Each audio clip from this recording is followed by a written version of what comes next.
feel. Are you listening? Damn.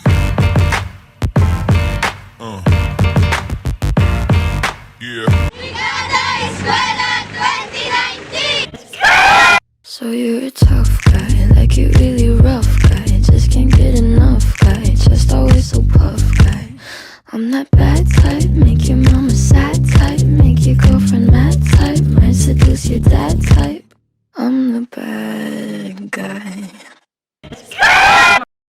Sa pagsisimula ng taon ng 2019-2020, isang programa ng pakagawaran ng edukasyon ang isinagawa. Ito'y isang gawain kung saan ipinakita ang pagtutulungan ng pamunuan ng paaralan, mga magulang, at ng buong pamayanan.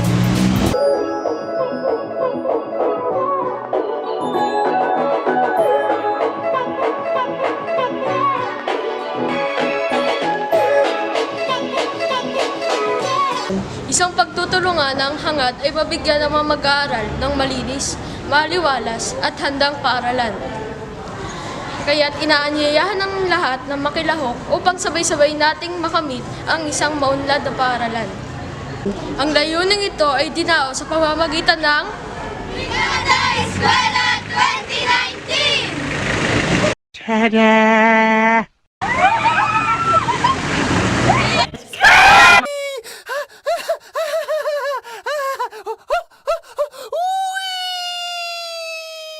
Mula ika-20 hanggang ika-25 ng Mayo ang itinalaga ng Kagawaran ng Edukasyon upang ipatupad ang programang Brigada Eskwela. Ito ay may temang matatag na bayan para sa maunlad na paaralan.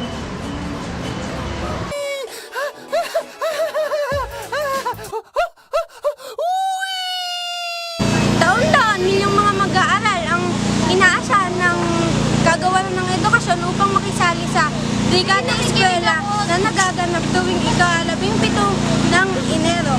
Inaasahan nilang makumbinsi ang mga ahensya ng gobyerno upang makitulong sa gaganaping Brigada Eskwela ng paaralan. Sige, okay na. Tuloy mo! Tuloy mo! 2 hours later. Ang Brigada Eskwela ay nanagsan noong 2003 bilang paghahanda ng mga paaralan sa muling pagpasok ng mga mag-aaral pagkatapos ng mahabang bakasyon. Sa tulong ng mga volunteers na kadalasan ay mga magulang at mga ahensya malapit sa paaralan ay nagsagawa ng mga paglilinis, pagkukumpuni at pagsasaayos upang masiguro ang kaligtasan ng mga guro at mag-aaral.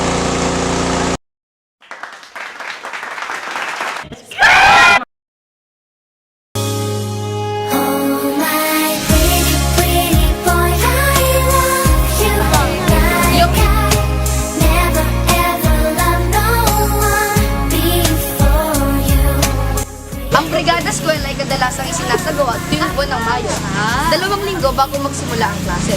Sa mga panahong ito, ang paaralan ay tumatanggap ng donasyon tulad ng mga pako, walis, pintura, at iba pang mga kagamitan na makakatulong sa pag-ayos ng paaralan. Subalit, higit sa lahat, ang inaasahang ambag ay ang panahon o oras ng mga magulang. Nakikinig ka ba? Oo, nakikinig ako. Upang maging maaliwalas at malinis ang mga silid-aralan at ang buong paaralan.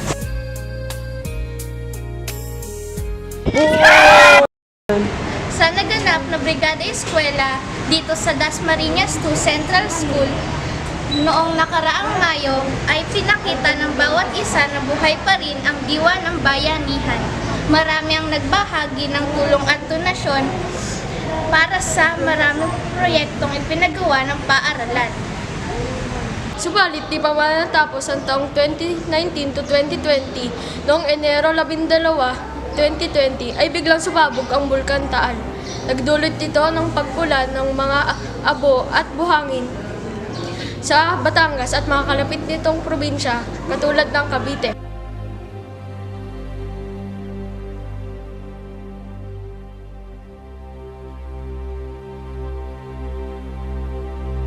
Hindi may tatanggi ang pinsalang dulot nito, kaya ang Cavite ngayon ay nasa ilalim na ng state of calamity.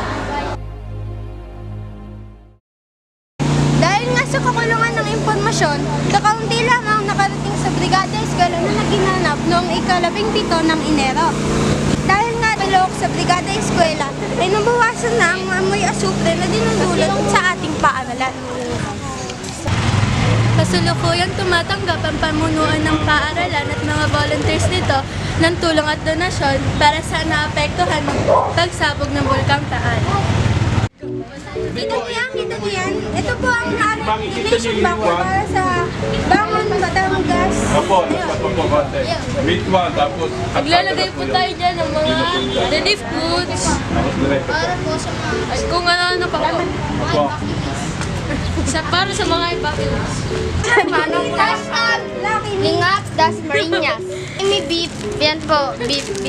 Sponsor. Flavor. Yan po, sarado po.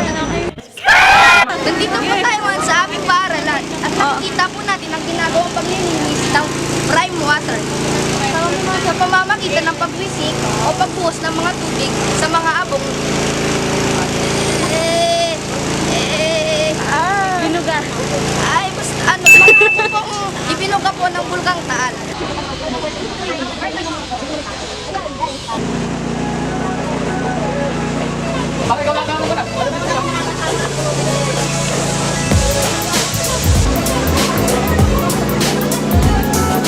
At ngayon narito po tayo sa paaralan ng Dasmabug Central School at narito pa tayo upang kausapin ang ating mga bisita ngayon, ang President po ng Parents and Teachers Association at isa po natin bisita.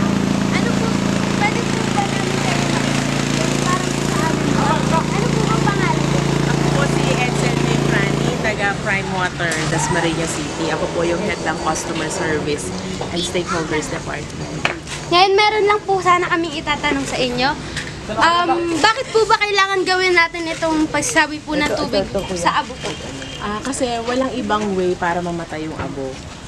Kung hindi, anuhan natin siya ng tubig. Kasi hindi siya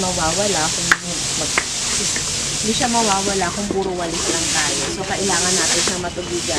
Alam naman natin na very hazardous itong mga alikabok na to dahil galing siya sa eruption ng Bulkang Taal. So, iniiwasan din natin na magkaroon ng sakit yung mga estudyante. Kaya hanggat maaari, tumutulong ang Prime Water para ma-eliminate natin kahit papaano, kung hindi man totally, kahit papaano, itong mga kumakalat na mga ashes sa atin. Nasabi niyo na nga po na masama po sa kalusugan po ng mga tao ang abo na nanggagaling sa Bulkang Taal. Ngayon po, paano po ba ito nakakasama sa ating kapaligiran at sa mga tao din po? Siyempre, base na nga rin dun sa mga articles na nababasa natin, ang lahat ng ibinubuga ng Bulkang Taal ay hindi lang naman basta ay kapok. Marami siyang mga components na masama sa katawan na masyado maliliit na pwede nating ma-inhale at makasama sa ating kalusugan, lalo na sa ating baga.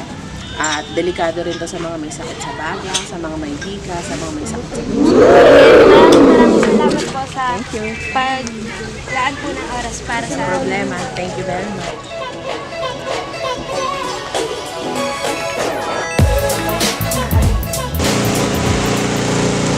Ngayon po pala ay kasama ko ang President ng GPDA ng SSES na si Miss Shirley Tornea. Ngayon po ay i-interview ko po siya. Nga po pala, ano po ang masasabi niyo po tungkol po sa Brigada Eskwela? Nalalaganap po sa ating paaralan. Kailangan kasi natin gawin to para sa kalusugan ng mga bata. Pag hindi natin ginawa itong Brigada Eskwela, ang unang-unang maapektuhan ay kayo. Thank you po. Ano po ang mamungkahin niyo po para sa mga susunod po na Brigada Eskwela na mangyayari po dito?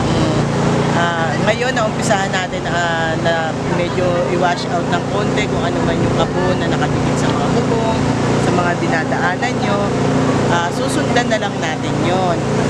Wala man ang serbisyo ng Prime Water sa mga susunod na araw, tayo bilang mga mamamayan, bilang mga bata, bilang mga magulang, magtulong-tulong na yung ating dinadaanan ay panatilihin natin na malinis para rin naman sa atin.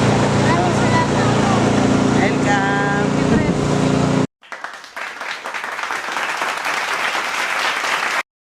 Hanggang ngayon, marami pa rin ang natatakot na muli ang mangyayari man ito, ay magiging marami ang pinsala ng ating ari-arian at kabuhayan. Hindi rin makakaligtas ang ating paaralan dahil sa epekto ng muling pagsabog ng Bulkang Taal. What we do here is go back.